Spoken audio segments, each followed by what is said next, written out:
Welcome to the Adjusted for Risk podcast. Join myself, Ryan Nauman, as I talk markets, investments, economics, and life as I help prepare you for the upcoming week in markets. I work for Zephyr, and all opinions expressed by myself and my podcast guests are solely of their own opinions and do not reflect the opinion of Zephyr or Informa, its parent company. This podcast is for informational purposes only and should not be relied on for investment decisions. Welcome, everyone, to the Adjusted for Risk podcast. This is Ryan Nauman, the market strategist here at Zephyr. We are on location at the Morningstar Investment Conference. It's been a fantastic conference so far. Great location in Chicago, the Navy Pier. A lot of fun conversations, and the next one is going to be another really fun conversation. You know, it is no secret that we are in the midst of the greatest wealth transfer in history. In fact, I think we've been talking about this wealth transfer for years. Well, it's upon us. And, you know, this transfer will present challenges and opportunities to financial advisors, especially considering women will own the majority of financial assets during the transfer. Well, I have on an industry expert who is going to help us understand the impact of the shift in asset ownerships, and and how can financial advisors prepare and take advantage of this transfer, plus much, much more. But first, this episode is sponsored by the award-winning Zephyr, which helps investment professionals make more informed investment decisions. I am honored and very excited to welcome Wassan Kasey. Wassan is the advisor practice management consultant at the Capital Group. Wassan, thank you so much for coming on the show. It's an honor to have you on. I'm really excited about it. Can you please tell us a little bit more about yourself and your role at Capital Group? Yeah, absolutely. And first, thank you for having me on. I'm really excited to be here. So for me, I am a practice management consultant at Capital Group, like you mentioned. And basically what that means is I work with some of the top advisors in the country, helping them with the obstacles in their practices. So really thinking about how do I get to the next goal that's in front of me. And there's a team of us that do that, and I'm happy to be a part of it. Fantastic. I love that you talk about obstacles. You know, if there were no obstacles in this, everyone would do it, right? It's not easy. What are some of the biggest obstacles that you kind of are faced, or client or your financial advisors are faced with, that come to you and ask for help? Many, growing we their could have a business. podcast Yes, just on we can obstacles. have a podcast just about that. It's, growing their business, scaling their practice, working with clients, diversifying who they are working with. That's a really big one as well. Yeah, that's interesting you brought that up, because a lot of times financial advisors, they talk about working with a niche group that they relate to, that they have in common, whether it's a tech space or up in Tahoe, maybe ski bums or whatever, so you have something to relate to. So it's interesting that you diversify that client base. Absolutely. I mean, when you think about it, and I know we're going to get into it, but if you think about like how you talked about the great wealth transfer, and we did research all around that, just that acquisition of wealth that's happening within our country by women. Mm-hmm. If I'm focused on working with only a segment of the population and it doesn't include that segment, I have to really expand my services. So that does become a really big one. Yeah, that's a very good point. So you talked about the survey, you talked about women. You recently did one. Capital Group just released the Understanding Female Investors survey. What was the primary takeaways from that survey? I'm sure there was a lot. Can you maybe, without giving it away, without giving too much information away, maybe tease us so with a little bit of a few takeaways? Yeah, absolutely. So What the overarching theme is you already mentioned it, the great wealth transfer. It's historic. We have $100 trillion of assets transitioning in the next 21 years, 60% of which is going to women. And when you double click on that, what that really looks like is there are a lot of women that are positioned to be what we call dual inheritors. Okay. And dual inheritors basically means that this woman is going to take assets over from her parents when they unfortunately pass away, and somewhere along the lines, because of actuarial friends, we know that women tend to live quite a long time, and the chances are that they will also take over the marital or assets from their significant others, et cetera. Yeah, it is fact that women will outlive men, and there's a reason. Have you ever seen like memes of the stupid thing men do? So it is definitely a fact. So one of my biggest takeaways, so I looked into the research, fantastic content, fantastic research, was the fact that women start investing later in life, which, I mean, it kind of makes sense. When married couples, a lot of times it's the husband that's sitting at the table with the financial advisor, so maybe the woman just doesn't invest earlier in life. Why is that? Great question. So in the research, what we found was that the finances were a stressor, anxiety provoking, whereas for men, to your point, it was really fun for them. So that is easier to get started with investing. The other thing that the research found, but it wasn't really reflected in the report, is that the conversations around finances and investing were happening with women at a later time within their family. Okay. So what I mean by that is, growing up in your family, the parents might have had discussions around money earlier with the brother than they did with the sister. And in previous research that we did years ago, we did find that the way that families handled money and the way they talked about it really was reflected in the behavior of the adult and how they approach their finances. So it makes sense that if that's what's happening for women, that as they grow up and they get assets, et cetera, that they might wait a little bit longer than men. That's a perfect example, and it's true. I know growing up, I grew up with 3 sisters. Oh my gosh. And fun. Yeah, I don't know if that's what I would call it. But they, all the conversations, my dad would invest a little bit, but the conversations were with me. And I don't know, maybe my sisters just didn't enjoy it or whatever, but in high school, it was always with me. And my sisters, maybe they didn't care, but they're doing other things. But it's a perfect example of proof to what you just said, like those conversations that parents have with their kids, it's usually with the son. Yeah. And by the way, when I said fun, I really meant it, right? I mean, you think about all of that, and I love the dynamic that you just talked about, which is the conversations that you had versus the ones that your sisters had. That's a perfect example. Yeah, and it makes sense, and it's important too. Like, do you think, are there ways for maybe financial advisors to help kind of maybe shrink that gap or change that way of thinking where women and daughters should be at the table more? What can financial advisors do to help that and change it? Yes, absolutely. Absolutely. So when you think about it, again, back to that research, it said a few things. Number one, the dual inheritor thing. That's a really big marker. You think about the idea of the dual inheritor. When you look more deeply into that, depending on the research that you look at externally, between 70 to 81% of the time, a woman is firing an advisor within the first year of taking over those assets. So that's number one. Number two, if I'm an advisor, I'm thinking about family wealth and transition. And in research that Capital Group has done, we found that only 56% of average advisors even offer that as a service.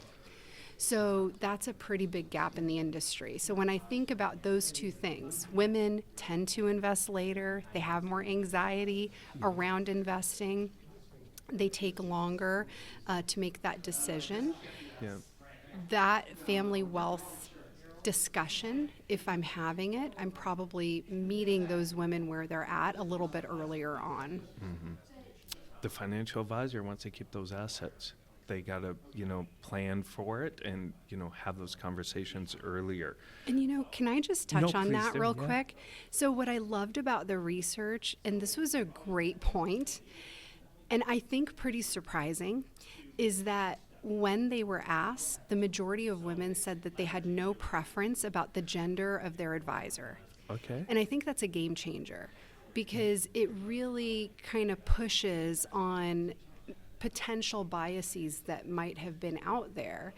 But women want somebody who they can trust, who they can tell their story to, who they can work with, and who cares about them and their family and providing them the aspirations that they have. So I think that's something to kind of highlight as well. I think that's fantastic because I prefer a woman advisor, but that's really interesting, kind of contrarian there to normal thinking, not normal thinking, but just thoughts out there that they would go break away from the male advisor and go female. So very interesting. On the investing side, men, they time to, think more short-term returns, go to the country club and say, hey, I'm getting 20% return. With that mentality, is there a change in mentality, and what's the mentality of a woman investor versus a male? So a financial advisor, when they sit down with the widow or the wife or the daughter, how can they phrase that conversation? Great question. So in addition to the widow, the wife, the daughter, they're also sitting with an executive or they're sitting with somebody in the tech industry, whatever it might be. And in the research, what we found was that women invested at different times with a different pace for different reasons. Okay. And the primary reason for women to invest was aspirational, not linked to life milestones. So what does that mean? Women tended to cite that financial freedom was really important for them, and that was a catalyst for them to get started with investing. Mm-hmm. It wasn't about, I just had a child, or I just got married, or I just sold a home, or I just got a new job. Those are life milestones, and that, I think, really kind of struck us in this study. Mm-hmm. No, that's fantastic because in the conversations I've had and the research done at Zephyr, it's like men, they might invest in, individual stocks, and they won't really care about, if it's back when I started in the industry, a send stock, tobacco, guns, all that stuff, whatever gave returns, right? Women, it's more about sustainability.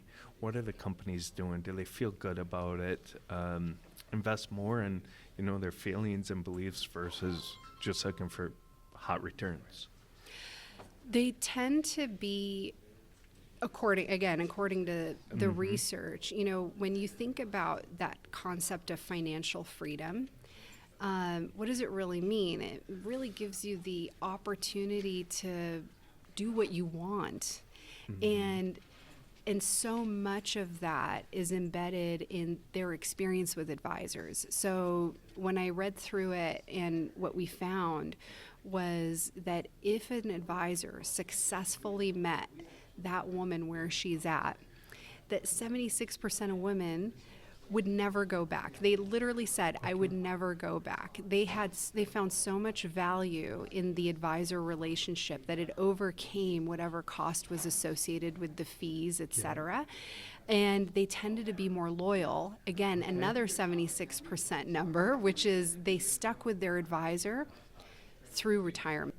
I love all these stats Yeah. you're pulling out, Wassan. This is fantastic. And go back to the women. I'm glad you brought up loyal, right? And it's about trust, but can I trust a financial advisor to do what's best interest for myself, for the kids, right? I think it's very important. Are there any other tips there that maybe financial advisors can take away in having these conversations, or what can they do to help that transition and keep those assets in-house? Oh, yes. There's so much. I'll keep it short. No, go on. We've got time. How much time do you have? No. Like I said before, women look at this as stressful. It's anxiety provoking. It's complex. That's number one. And there's enough on your plate already. You don't need to worry about investment returns. Yeah. Right. And so that's kind of category number one. Category number two, they're looking for financial freedom. In category number three, they want to work with somebody that they genuinely trust and who cares about them, etc. So if I'm an advisor and I'm thinking about that, the flip side of that coin is that I have to offer services that align to what it is this person wants from me, what guidance they need, etc. So that's number one. How do I market myself, basically? Number two, how do I stand out amongst a crowd? How do I ask better questions? So I can give you an example. Let's say you have a woman come to you and she says, I want to pay for my grandkids' education. Mm-hmm.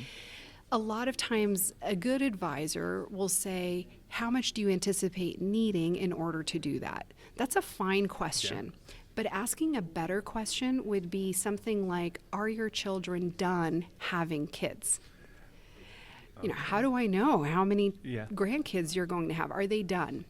And that might help the person on the other end of the conversation really start to think about that. Then you ask another question, which is something like, does the major of choice affect anything? Will you be paying for just their college or any advanced education? What if they take a gap year?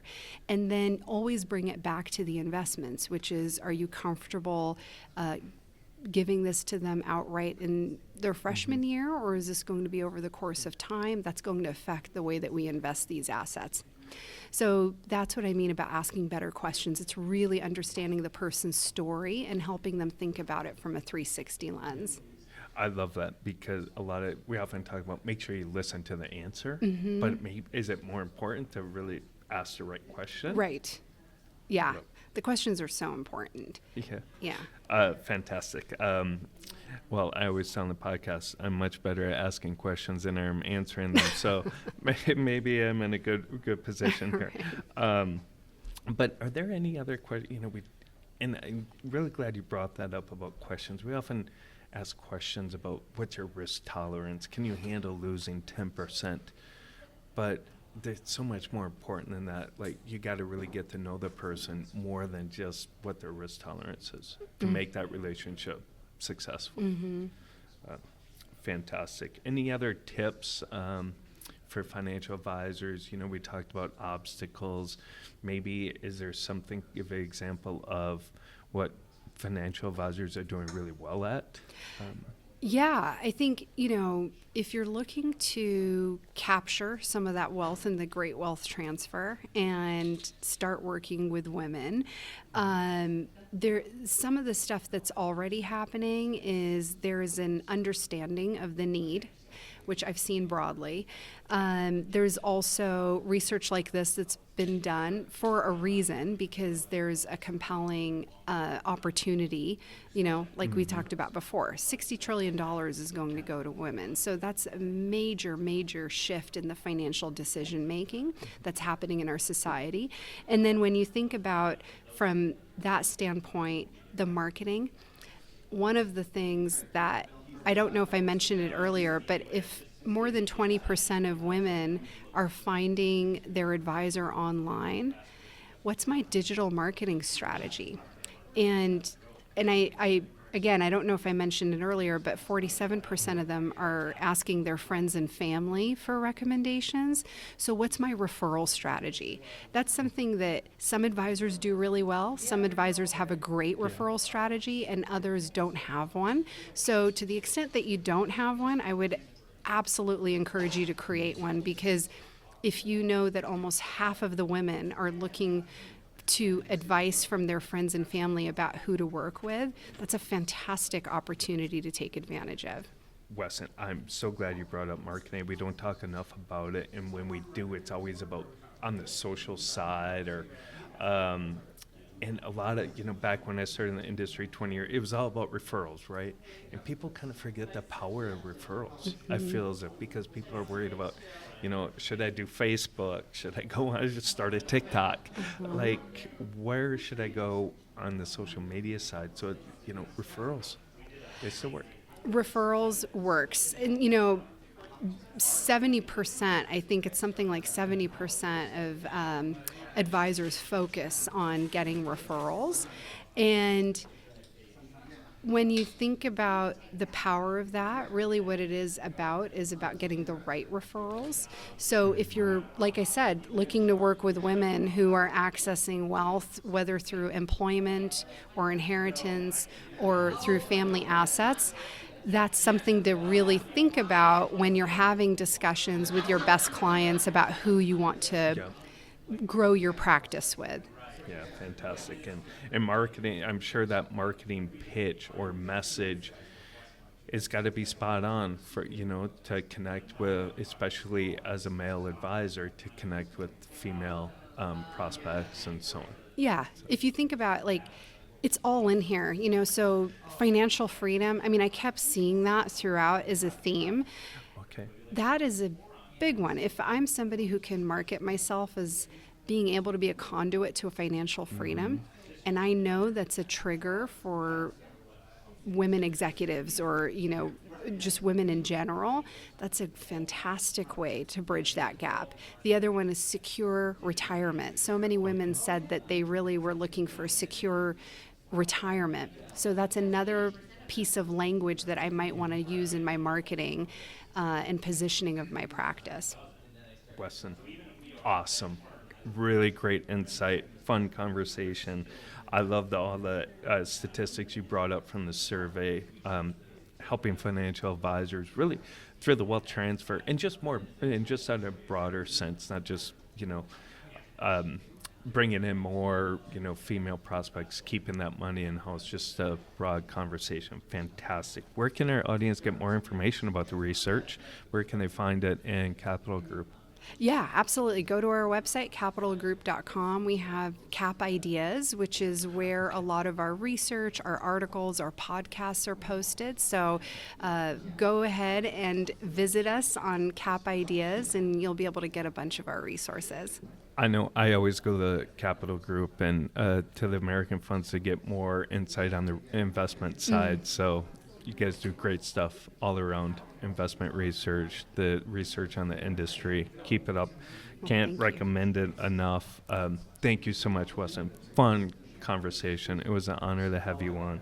And thank you, everyone, for listening to this episode of Zephyr's Adjusted for Risk podcast. You can watch all of our other podcasts on the Zephyr YouTube channel, Spotify, and please be sure to like, follow, and subscribe to our LinkedIn page. Thank you very much, and have a great rest of your week. Let's get started.